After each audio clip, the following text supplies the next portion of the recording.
l'affaire du Dahlia noir.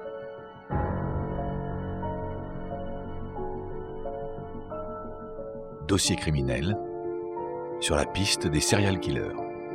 Narration Rémi Pousse, un programme de la Compagnie du Savoir.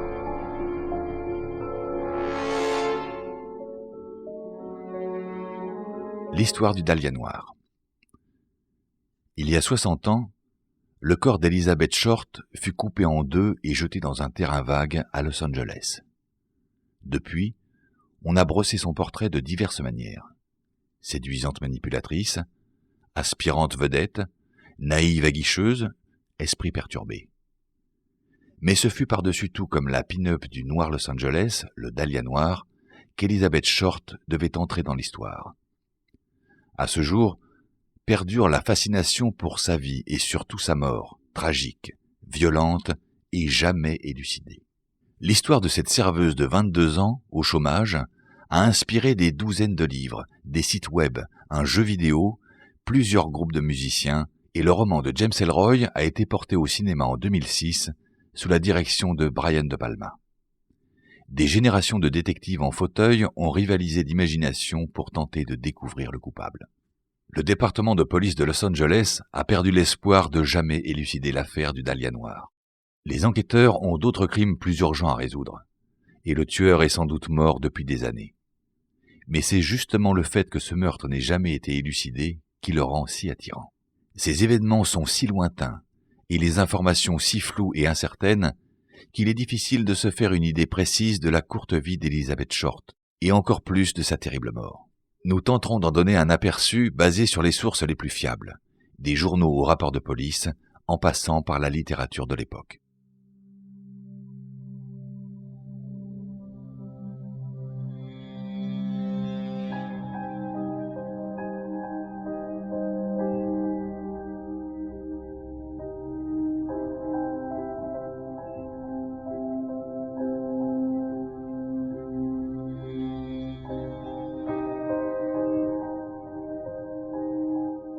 La macabre découverte.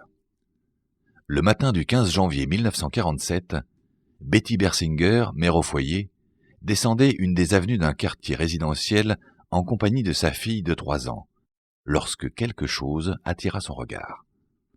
C'était une matinée froide et couverte. Betty était sortie chercher ses chaussures chez le cordonnier. Bersinger pensa d'abord que la silhouette blanche étendue à quelques mètres du trottoir était celle d'un mannequin brisé. Mais en y regardant de plus près, elle découvrit la terrible réalité. C'était le corps d'une femme coupée en deux, et qui gisait dans la boue, le visage tourné vers le ciel. Les bras de la femme étaient levés au-dessus de sa tête, à un angle de 45 degrés. La moitié inférieure du cadavre se trouvait à une vingtaine de centimètres du torse, les jambes étendues et écartées. Le corps paraissait avoir été vidé de son sang, et les intestins étaient soigneusement repliés sous le fessier. Bersinger couvrit les yeux de sa fille et courut vers la maison la plus proche pour appeler la police. L'affaire fut confiée à 2 détectives, Harry Hansen et Finis Brown. Le temps qu'ils arrivent sur les lieux du crime, ceux-ci grouillaient déjà de journalistes et de curieux qui piétinaient allègrement les preuves. Les détectives ordonnèrent à la foule de reculer et commencèrent leur travail.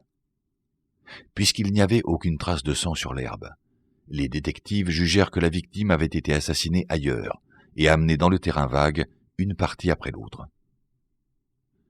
Sous le corps, on retrouva de la rosée, ce qui signifiait qu'elle avait été placée là après 2 heures du matin.